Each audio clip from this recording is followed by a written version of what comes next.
اعوذ باللہ من الشیطان الرجیم بسم اللہ الرحمن الرحیم نحمدہ ونصلی علی رسولہ الکریم۔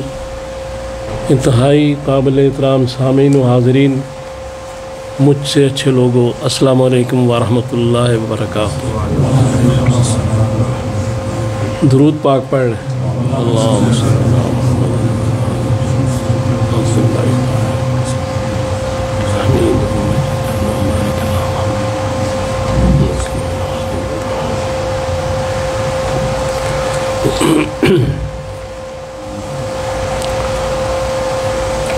کوئی بھی معاشرہ، کوئی تمدن،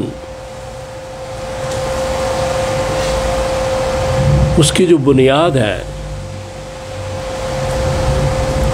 وہ میاں بیوی کے ازدواجی تعلقات ہیں۔ اگر ان کے آپس کے تعلقات بہتر ہوں گے،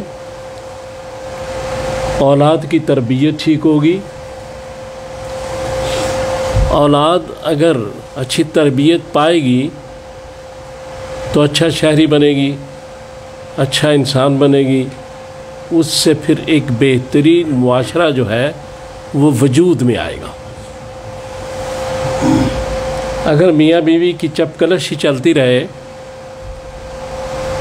اور آپس میں اختلافات ہی رہیں تو اولاد کی تربیت بھی پھر مناسب طریقے سے نہیں ہو سکتی اور وہ ایک صحت مند معاشرے کا جز نہیں بن سکتے۔ لہذا قرآن پاک نے نماز، جو کہ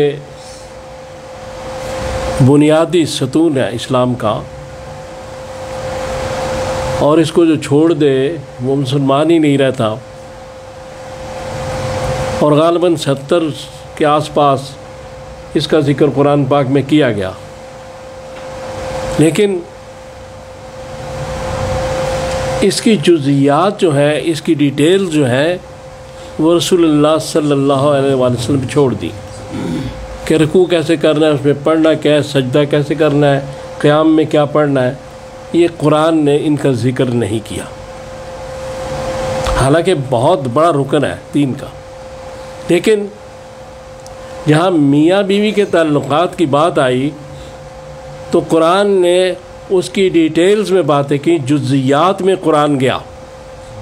سورہ نساء اور دیگر مختلف جگہوں پہ ان باتوں کا ذکر کیا گیا کہ عورت اور مرد کے حقوق کیا ہیں، میاں بیوی کے کیا حقوق ہیں۔ یعنی اس سے اہمیت کا اندازہ لگائیں کہ اللہ تبارک تعالیٰ یہ چاہتے ہیں کہ ہم زمین پہ انسانوں کی طرح رہیں، اچھے شہری ہوں، اچھے انسان ہوں، اور اس کے لیے اس کی جزئیات کو بھی بیان کر دیا گیا۔ اور پھر یہ چیز ہے کہ کوئی بھی گناہ جیسا بھی ہو، وہ توبہ کرنے سے اللہ تعالیٰ معاف فرما دیتے ہیں، اگر توبہ صحیح کی جائے۔ اور شرک جو ہے اس کی معافی بھی ہو جاتی ہے اگر زندگی میں معافی مانگ لے اور آدمی توحید پر آ جائے۔ لیکن جہاں حقوق کا معاملہ ہے، ایک دوسرے کے حق کا معاملہ ہے، یہ اللہ تبارک تعالیٰ قیامت والے دن بھی معاف نہیں کریں گے جب تک جس کی حق تلفی ہوئی ہے وہ معاف نہیں کرے گا۔ اس بات کو سمجھنا بڑا ضروری ہے۔ لہذا اس لیے جب ایک گھر میں رہتے ہوئے ہمیں ایک دوسرے کے حقوق کی پرواہ ہی نہیں تو گھر تو خانہ جنگی کا ماحول پیش کرے گا، اور اس کے بہت نقصانات نہ صرف اس گھر میں، پوری سوسائٹی میں، معاشرے میں، پورے ملک میں پھیلتے ہیں۔ اسی کو تربیت کہتے ہیں۔ تو لہذا اس لیے قرآن پاک نے سورہ نساء کی آیت نمبر 19 میں بات کی ہے کہ جو عورت ہے، جو بیوی ہے، اس میں اس کا جو وصف ہے اس کی طرف توجہ رکھو۔ خوبی تو ہوگی کوئی نہ کوئی، تو خوبی ڈھونڈنا مشکل کام ہوتا ہے، غلطی تو ہم ڈھونڈ لیتے ہیں. یعنی اگر میں اکثر کہتا ہوں کہ اپنے اندر خامی تلاش کرنا اور دوسرے کے اندر خوبی تلاش کرنا بہت بڑا جہاد ہے، کیونکہ اپنے اندر تو آدمی کو خوبیاں نظر آتی ہیں اور دوسرے کے اندر کوئی نہ کوئی خامی نکال لیتا ہے. لہذا دوسری جگہ ایک حدیث پاک میں جو حسن فرمایا، یہ ترمذی کی ہے 1172، اس میں کہا گیا کہ عورتوں کے ساتھ اچھا سلوک کرو، اور تم سب میں بہترین اچھا سلوک کرنے والا میں ہوں. یہ حضور صلی اللہ علیہ وسلم تو سنت رسول بھی ہو گئی. آپ گھر میں آتے تھے، بڑی مشکلات باہر فیس کرتے تھے، اس کے بعد گھر میں آتے تھے تو آپ کے چہرے پہ تبسم ہوتا تھا. حضرت عائشہ رضی اللہ تعالیٰ عنہ فرماتی ہے کہ ہمیشہ آپ کے چہرے پہ مسکراہٹ ہوتی تھی، حالانکہ بڑی پریشانیوں میں گھرے ہوئے تھے تاکہ گھر والے پریشان نہ ہوں. تو یہ بھی تو سنت ہے حضور کی. تو اس لیے جب یہ رسول اللہ صلی اللہ علیہ وسلم تشریف لائے تو جو معاشرہ عجیب تھا، اس میں عورتوں کی تذلیل کی جاتی تھی، بچیوں کو زندہ دفن کر دیا جاتا تھا، اور بہت برا حال تھا. حضور سرور کائنات صلی اللہ تعالی وسلم نے جو آسمانی ہدایات کے مطابق لوگوں کو سمجھایا اور ان چیزوں سے روکا. پھر آپ کی ایک حدیث پاک میں ہے کہ عورت کو مارنا بد اخلاقی ہے، ایسا نہ کرو. پھر یہ چیزیں ہیں کہ کچھ شرعی چیزیں جو ہیں کہ بیوی جو ہے اس پہ ذمہ داریاں کیا ہیں. بیوی کی شرعی ذمہ داری کھانا پکانا نہیں ہے. بیوی کی شرعی ذمہ داری ساس سسر کی خدمت نہیں ہے. وہ جو ان کا بیٹا ہے وہ کرے، لیکن اگر کوئی بیوی کھانا پکاتی ہے اور ساس سسر کی خدمت کرتی ہے تو اس کا اجر بہت ہے، بہت زیادہ اجر ہے. چونکہ نفلی کاموں میں اجر بھی بہت بڑھ جاتا ہے. آپ نے دیکھا کہ تہجد کی نماز ہے، وہ نفل نماز ہے، لیکن اجر بہت زیادہ ہے. تو یہاں بھی ساس سسر کی خدمت اخلاقی ذمہ داری ہے عورت کی، شرعی نہیں ہے، اخلاقی طور پہ چاہیے. اور دوسری جو کھانا پکانا، اگر وہ سعادت مندی سے کر رہی ہے تو اس کا بہت اجر ہے. یہ بھی ان کو ذہن میں رکھنا چاہیے. اسی طرح خاوند کی شرعی ذمہ داری نہیں ہے کہ وہ بیوی کا علاج کرائے.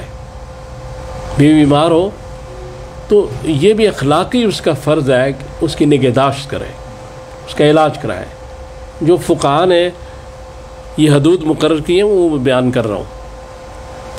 اب وہ اس میں یہ بھی کہا گیا کہ جو بیوی ہے اس کو الگ سے جیب خرچ دینا چاہیے. جیب خرچ ہوگا تو علاج کرائے گی نا. جیب خرچ علیحدہ، جس کو پاکٹ منی آپ کہتے ہیں، وہ اس کو دینا چاہیے. یہ بھی شرعی مسئلہ ہے. اب چیز یہ ہے کہ اگر عورتوں کو بھیڑ بکری سمجھنا ہے جیسے وہ اس ایام جاہلیت میں سمجھا جاتا تھا، تو پھر فرق تو کوئی نہ ہوگا. عورت ایک انسان ہے، آدمی ایک انسان ہے. دونوں کو ایک دوسرے کی عزت کرنی چاہیے، ایک دوسرے کی ذمہ داریاں اور ایک دوسرے کا ہاتھ بٹانا چاہیے. ایک دوسرے کے ساتھ اپنی پریشانیاں، اپنے دکھ سکھ شیئر کرنی چاہیے. اور کسی کے ساتھ نہ بیوی خاوند کے ساتھ کوئی زیادتی کرے، نہ خاوند بیوی کے ساتھ کوئی زیادتی کرے. یہاں تک رسول اللہ صلی اللہ علیہ وسلم کہ اگر میری شریعت میں حضور فرماتے ہیں اللہ کے علاوہ کسی کو سجدہ کرنے کی اجازت ہوتی تو میں بیوی کو حکم دیتا خامند کو سجدہ کرے.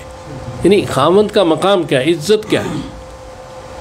تو قرآن نے سورہ نساء کی آیت نمبر 34 میں یہ کہا کہ یہ تم پر نگہبان بنایا گیا ہے, مرد کو عورت پر نگہبان بنایا گیا ہے. کیئر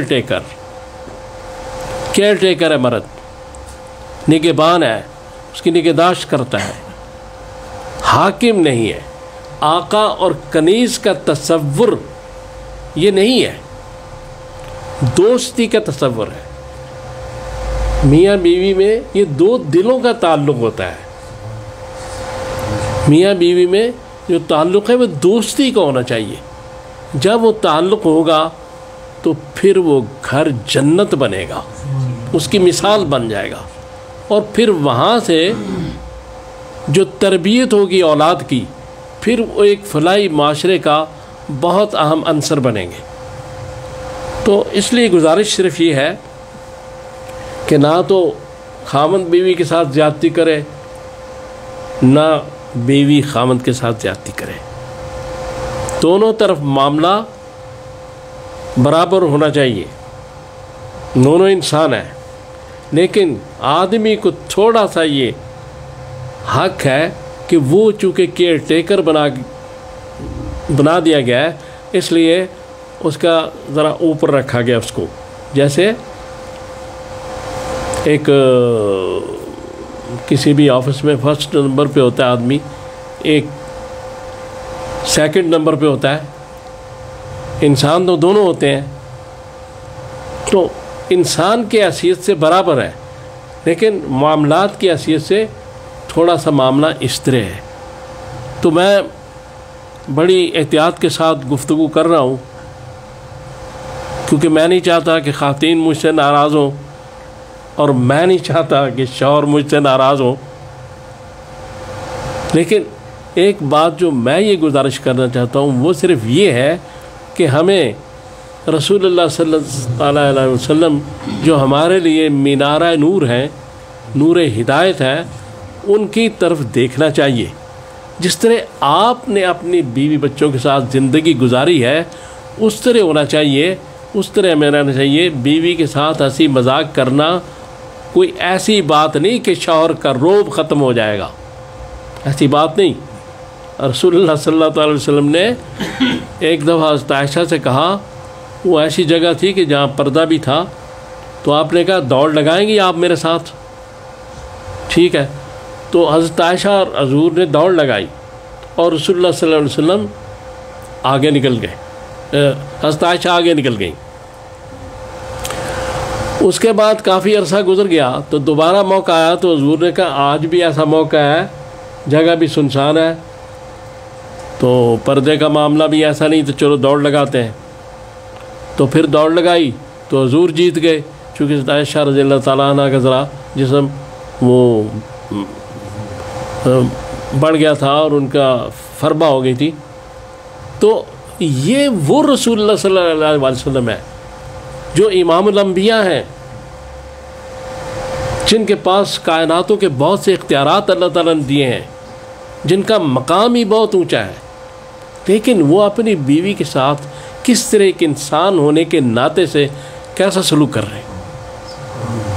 تو حضور کی سنتوں پہ عمل کر رہا ہے, تو یہ بھی ایک سنت ہے کہ حضور ہمیشہ دوسروں کو مسکرا کے ملتے تھے. تو گھر میں داخل ہوں تو مسکرا کے داخل ہوں, اپنی پریشانیاں گھر سے باہر رکھیں, ڈسکس بعد میں ضرور کریں, لیکن ان پریشانیوں کا غصہ گھر والوں پر نکالنا مناسب نہیں ہے. تو میں سب سے ہی معافی چاہتا ہوں, میں نے تو جو باتیں تھیں بیان کر دی, لیکن بھائی مجھ سے ناراض نہ ہوئیے گا. تو اللہ تعالیٰ مجھے اور آپ کو توفیق دے کہ میں نے جو باتیں کی ہم پہ عمل کر سکیں. صلی اللہ تعالیٰ علی خیر خلقہ محمد وآلہ وصحبہ اجمعین برحمتہ.